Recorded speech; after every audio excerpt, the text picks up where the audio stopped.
Welcome to Real Talks with Pink. Thank you for the love we've been receiving on the channel. Keep liking, commenting, and subscribing to the channel. I did promise you that this week, this is a follow-up of last week's video. So I will tell you the topic once I introduce my guest. Actually, I'm going to ask her to introduce herself. Okay. Thank you, Pinks, for hosting me. My name is Palesa Mofubelu. I'm a mother. I'm a social worker. Yes, everything. Thank you. Thank you for coming to the show, Pali. You were not hesitant at all when I called you. So our topic for the day is single parenthood. So we are going to talk to Pali, who has been raising her beautiful daughter, to find out what her experiences. So let's get straight into it. So Pali, tell us, how old is your daughter and when did you have a child? Just run us through that and then, yeah. Okay, my daughter is 14 years this year. She was born in 2007. She's a teenager. She just started secondary school. So yes. You have a teenage daughter? I have a teenage daughter, 14 years now, raising her. And you look young. Oh, thank you. So tell me, have you always been a single parent, or the dad was involved from maybe the onset and maybe somehow along the way dropped the ball? No, I've always been a single parent. I've always been doing it alone without his involvement since day one till this point. How old were you when Tabi was born? I was 26. Oh, okay. I had just graduated from university. Yes. Okay, I understand. So I want to start with the good part. I know people are expecting only the bad. No. I'm sure there are good things that happen. So I want to know, does your experience as being a single parent challenge you or inspire you to do better for your child? Usually you'll hear people saying, oh, maneno agaki ma TV. So you know those type of things. What's your experience? It's a blessing. Yes, it makes you want to do more. Children of late nowadays, they have a lot of things that they get from other families. So it has inspired me to build assets, you know. I've always been saying I want my child to have a proper house to grow up in. So she motivated me to find a site to build for her. And then I said I need to go to school, improve myself so that I can get a better job for her, for her sake. God. So having a child has really changed me. Those are some of the things that we don't think about. What you've just said is really important. She has pushed you to want to do better for yourself as a parent. Does this come from the fact that you feel like I'm her mother and I'm her everything and I'm the only one who can emotionally, financially, and otherwise provide for her? Exactly. Because I also want to be a role model to her. I want her to see me as a woman who has been strong enough to provide things that she could have had if her dad was there. So she has I didn't want her to feel the financial void. Okay. So I pushed myself to try to be in a situation to provide her with more. I never thought about it that way. Oh my God. So does she have like relations with her other family? No, that's the sad part. She has been trying, we've been trying, me and her, to try to build a relationship with her father. But you can't put someone to be a parent if he's not ready for parenthood. So she just gave up. But because her dad has other kids, he got married after we separated. Of late, she always voices that she wishes to meet her other siblings. But there's no way to go around it right now. So tell me, are you able, because now she's a teenager at 14, because usually other parents will say she's too young to understand what is happening. Are you able to sit her down and make her understand this is the situation so that she understands the dynamics? Because you know, kids are mean. When she's at school, others will be talking about, oh, my dad did this for me. Oh, my dad did this for me. So maybe she might just be wondering when she was growing up, why do I only have a mother? You know, are you able to have that open discussion? Yes, I've been having that discussion. She's a very inquisitive child. So I've been having that discussion with her since around the age of 5. when she started asking about her father, about why we are not married, I was able to answer the questions in an age-appropriate manner. I would tell her, Anana, when growing up, parents grow apart. Your dad now has another wife. I can't marry her. So this is our situation. But if you want to meet your dad, I'll make everything possible within my power for you guys to meet and have a relationship. And I think that's important to have those open discussions, because a lot of parents don't have them, those discussions, and then kids hear from others, oh, apparently this is your father, and I'm sure that's not a nice experience. I'm so glad you're able to do that, and maybe you could say the same to other parents, because you see on social media people will be arguing such things, or why should I introduce her to this family when they neglected me when I told them I was pregnant? Can you maybe touch on that point if possible? Why is it important to initiate that discussion if someone is willing, obviously? Yes, it's very important, because at the end of the day, it's not about us as parents, it's about the children. For a child to grow up in a healthy environment, be psychologically healthy, the child has to have a relationship from both mother and father, from both families, the father's family, the sisters to the father, the brothers to the father, and both mother's family, because the family dynamics help in growing up the child to be a better person with self-confidence, self-esteem. Yes, definitely. I think that's quite important, because usually what I've seen, and rightfully so, people have a right to be angry, but if you are not going to allow your child to have an open relationship where possible, and you are making this issue about yourself, as a social worker, we always talk about best interest of the child. Yes. It's not really about us as single parent. Being someone that comes from being raised by a single mother, I can relate to some of the things that you are saying. My mother was never married. She raised me and my sister. We only had relations from my mother's side, so I can fully relate. Now we're going to get into the challenges. I'm sure there are challenges associating with raising your child alone. What are some of those challenges? The obvious one is the financial implications. It becomes quite difficult on the finances to raise a child alone when everything is on you. It becomes quite challenging. But then another thing, you sacrifice yourself as a person. Like, I had to make some decisions, like getting into relationships, for example. Having a partner, it becomes very difficult when you are a single parent. If you have a partner who has to understand that you have a child and you want to protect this child, before you have to know first where this relationship is going. You are not going to introduce this child and the partner is trying to push, no, I want you, I love you, I want to be in your life. Yet you are still trying to figure this person out, and this person wants to bring your child into the relationship. It becomes quite very difficult. Then the finances, then friendships. This is a big one. Before we pass it, Bali, I want us to go more into it, because some people will ask, but I had a child when I was young.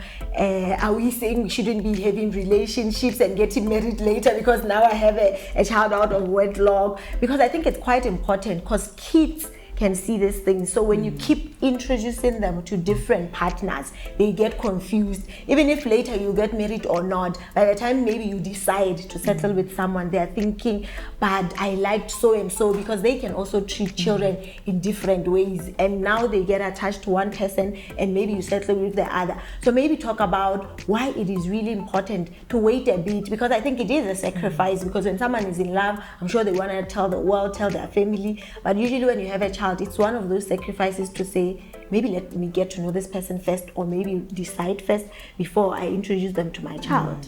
Yeah, it's very important, because we should remember that we are dealing with another human being. A child is not a toy. They have their own feelings, they have their own opinions and perspectives. So as parents, we tend to want to implicate our own opinions on children. So when you introduce this child into this relationship, they are going to have an opinion about your partner, the relationship might not just be all roses and mint and whatever. Like all relationships. Yeah. The relationship itself has its own challenges. Then you bring in the child who still has confusion from not having a relationship with the other parent. She's not sure whether this person is trying to replace the father. Who is this person?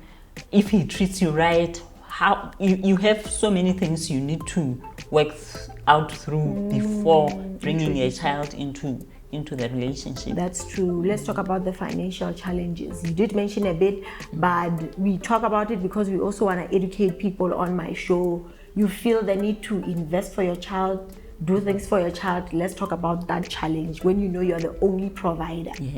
Yes. People will also put pressure on you, on those words like that, but they don't understand that you have to make financial sacrifices because you are the only source of income for your child. I remember when I was still working in one of the districts and she was going to grade 1.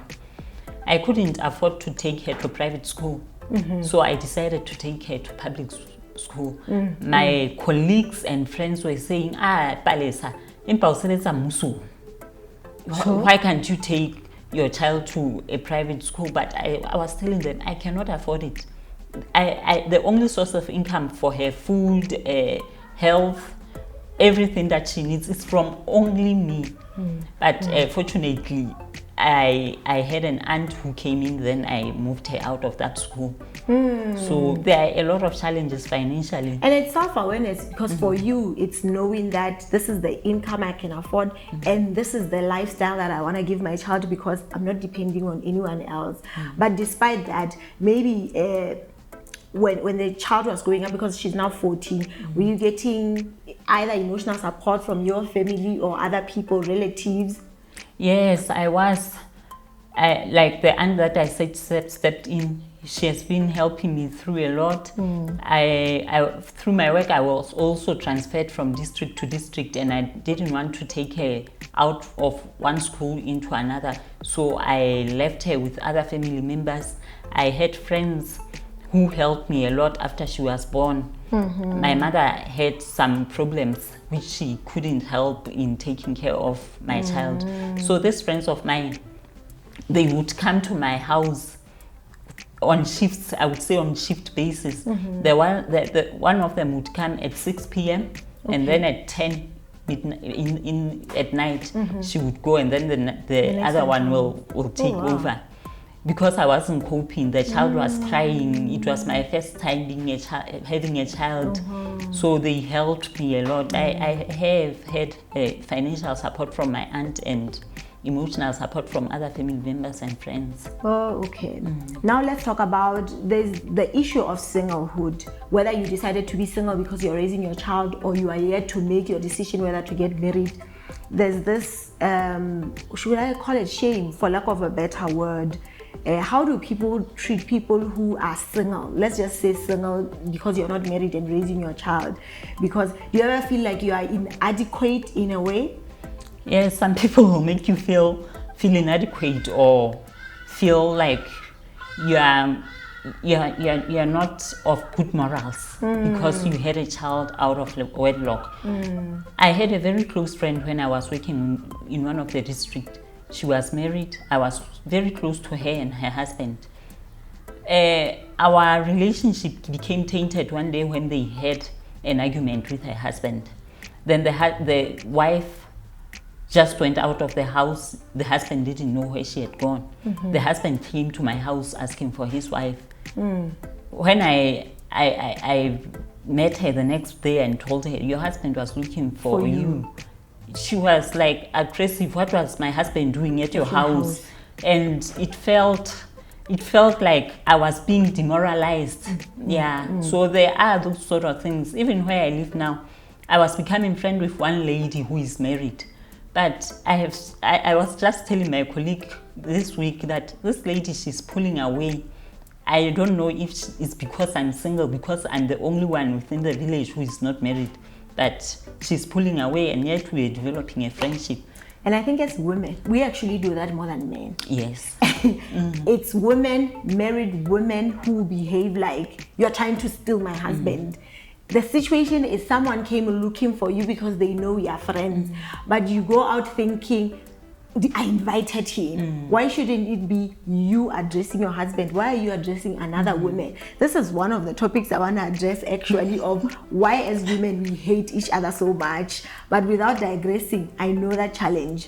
But otherwise, what would you say? Because I feel like as a society, we really don't understand the deeper challenges that single parents go through. Like we are saying, we shame them, we say harsh stuff, and some people, they really didn't choose. Maybe in your case, yes, you were not married, you had a child, but other people still lose their partners and thereby become single parents forever, and you are raising those kids because your partner is no longer alive. As a society, how should we do better? Because I feel like sometimes we don't understand we are the one who are the problems. Yeah, the problem is that we always judge people from a distance. No one will take time to come to me and say, Palesa, what is your story? Like you did it with me. What is your story? Where are you from? So that they understand my situation better. So that when they form an opinion about me, they have this full story. So if you see someone who is single, just give them a chance to give you their story. True. So that when you make an opinion, you know exactly the route this person has been going through. That's very true. I think my show is also about that, allowing people to share their stories, whether it's single parenthood, whether it's pregnancy, whether it's miscarriage, so that we never generalize. Because usually I'm married, I don't have a kid. Someone will be insensitive and say, when are you having a child? It's been 2 years. They don't understand my challenges. I might be trying and I'm not falling pregnant, you know. So even with you, I had to bring you to the show to talk about this, because some people are always labeling people, oh my gosh, she had a child out of wedlock. They don't understand your challenges, your joys, you know. But in closing, what would you say to all the mothers and the fathers? We appreciate there are fathers raising their kids alone. I have a relative that's raising their 2 sons. Now they have a beautiful daughter alone because they separated with the wife. What do you say to them as a word of closing, whether encouragement or just advice? Okay. What I would say is that I know it's difficult parenting, but when you are single, it's even more challenging. But we should always remember that it's not about us, it's about the child. If the other parents wants to be involved, make everything possible within your power to let the other parent be part, because it's going to benefit your child at the end of the day. Do everything possible you can to provide for your child, and just be happy.